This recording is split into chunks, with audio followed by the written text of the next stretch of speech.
खुदा अपने आपको बरकत दे। गौर से सुनिएगा, मैं जो समझाने जा रहा हूं आपने दोबारा डिस्टर्ब नहीं करना, आपने गौर से देखना जो कुछ मैं कहने जा रहा हूं। हालेलुया, यीशु के नाम में। वो कहता है पाकलाम के अंदर, इस ऐप के अंदर हमने सीखा है, लेकिन तुम्हारे बारे में ए भाइयों, खुदावन के प्यारों, हर वक्त खुदा का शुक्र करना हम पर फर्ज है, क्योंकि खुदा ने तुम्हें इब्तिदा ही से इसलिए चुन लिया था कि रूह के जरिए, किस लिए चुना है? रूह के जरिए से पाकीज़ा बनकर क्या करो? हक पर ईमान लाओ। आप सब समझते हो कि मैं तो ईमान लाया हूं, मुश्किल नहीं है। नहीं, जब तक रूह का जरिया आपकी जिंदगी में बनता नहीं है, आपकी जिंदगी में हलचल नहीं हो सकती। रूह एक जरिया है आपको मजबूत करने का, आपको अपने ईमान की हालत को बदलने का एक जरिया है। जरिया क्या है? रूह को अपने अंदर आने दे। रूह कुदस को अपनी जिंदगी के अंदर आने दे। जब रूह कुदस आपकी जिंदगी में आने का जरिया बनेगा और आप हक पर ईमान लाओगे, हालेलुया, हक पर ईमान लाओगे, और यही जरिया आपकी निजात का बन जाएगा। हालेलुया, ये जरिया है जिसको हम आने नहीं देते, जो करने नहीं देते। हम बदन को इजाजत नहीं देते कि ऐ मेरी जिंदगी, ऐ मेरी जबान, ऐ मेरी होंठ, तू खुदा की सताइश कर। हालेलुया, बुलंद आवाज के साथ अपने खुदा की अबद कर। हालेलुया। यही कुछ दाऊद कर रहा था। अगर मैं आज आपको बताऊं, दाऊद यही कुछ कर रहा था, और वो पब्लिक के अंदर बादशाह था, वो पब्लिक के अंदर नाच रहा है, वो बुलंद आवाज से उछल रहा है, वो खुदा की प्रस्तश कर रहा है, वो नाच रहा है, वो खुदा की हमद कर रहा है। वो क्यों नाच रहा है? वो जानता है कि मेरा खुदा मुझे भेड़ बकरियों और जंगल से निकालकर इस मुल्क का उसने बादशाह बना दिया है। मैं नाचूंगा, मैं हमद करूंगा, मैं सताइश करूंगा, मैं प्रस्तश करूंगा, क्योंकि मेरा खुदा इस लायक है। वो कहां से उठाकर इंसान को कहां लाकर खड़ा कर देता है। हालेलुया।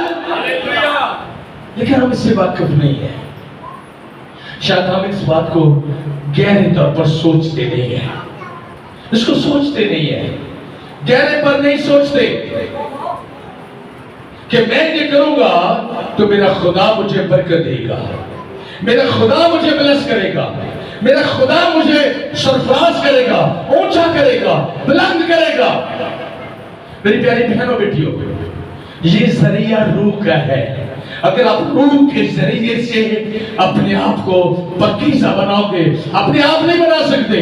रूह आपके बदन को, आपको पाक करने में रूह मदद करता है, और रूह जब आता है तो आप पाक हो जाते हो। रूह पाक करता है। जब तक रूह नहीं आएगा बदन में, आप कभी पाक नहीं हो सकते। आपके बदन से, आपके ज़हन से पेट और बहुत सारी बातें नहीं जाती, लेकिन जब रूह आता है तो वो आपके बदन को सब बातों से हटाकर पाक कर देता है। जब आप पाक हो जाते हो तो आप हाथ उठाते हो तो आपकी सुनी जाती है, आप बरकत पा जाते हो। Hallelujah, hallelujah. आप सब इन बातों को जानो, आप सब इन बातों को समझो। ये कलाम की बातें हैं। मैं कोई हवा में बातें नहीं कर रहा, मैं कोई अपने पास से कोई थ्योरी आपको नहीं समझा रहा, मैं आपको कलाम की बात समझा रहा हूं। अगर आप समझेंगे तो आप सब बरकत पाएंगे। जितना बड़ा आपका नाम होगा, हालेलुया, उतनी बड़ी बरकत आपकी होगी। हालेलुया, यीशु के नाम में, यीशु के नाम में। अगर आप अपने आप को हिलाएंगे तो उछलेंगे, आपको समझ आएगी कि यहाँ खुदा का रूह है, उसने मुझे भी छोड़ दिया। हालेलुया। अगर आप हिलेंगे नहीं, अगर आप कोशिश नहीं करेंगे तो कैसे बरकत पाएंगे? कैसे बरकत पाएंगे? आपने किसी को बाहर के मुल्क भेजना हो, मेरी बात को समझिए, मैंने क्या कहा है? अगर आपने किसी को बाहर के मुल्क भेजना हो तो पासपोर्ट ना बनवाओ। पासपोर्ट की क्या जरूरत है? घर ही बैठे बैठे सोचो कि इतने नाल ही एयरपोर्ट में बैठे जावांगा मैं चला जाऊंगा जहाज से, तो मैं चला जाऊंगा। बताओ मुझे, बाहर चले जाओगे? पासपोर्ट बनाना जरूरी है। इसलिए यीशु मिलने वास्ते हक ते ईमान लियाउण वास्ते पाकरू जरूरी है। जे तुसी आसमान दी सैर करनी है, खुदा दी कुदरत नाल मिलना है, खुदा कोलों निजात पानी है, खुदा कोलों बरकत पानी है, तो फिर सानू रूह दे जरिए नाल दुआ करना भी बड़ी जरूरी है।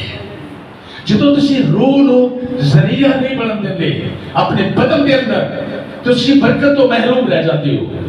बरकत तो महरूम, साडी जिंदगी जिवें असीं आए हां असीं उस तरह ही वापस चले जाते हैं।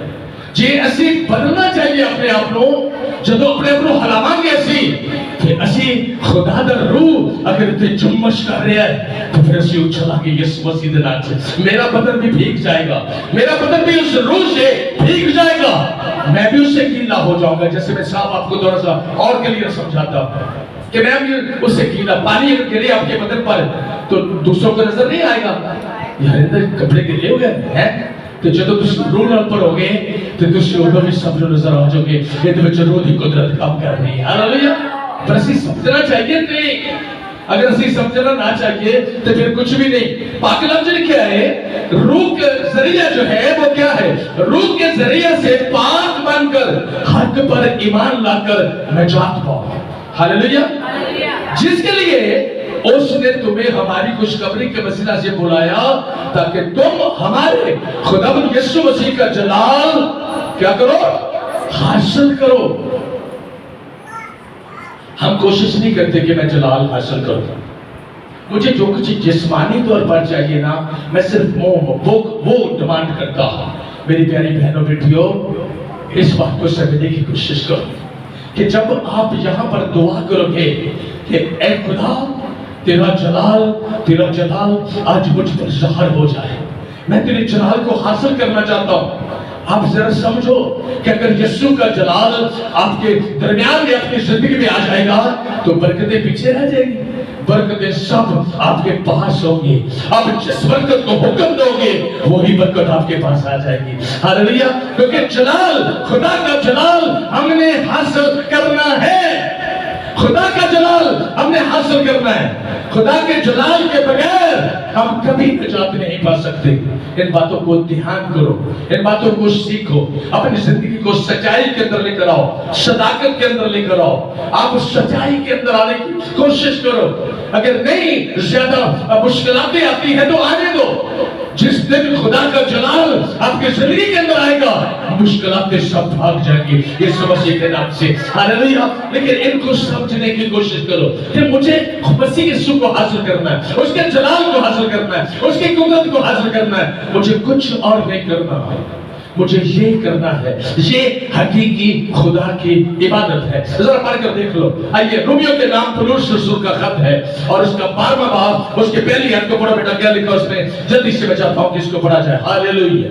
Thank you Jesus. यीशु मसीह के नाम में आप जरा सीखिएगा, ध्यान कीजिए।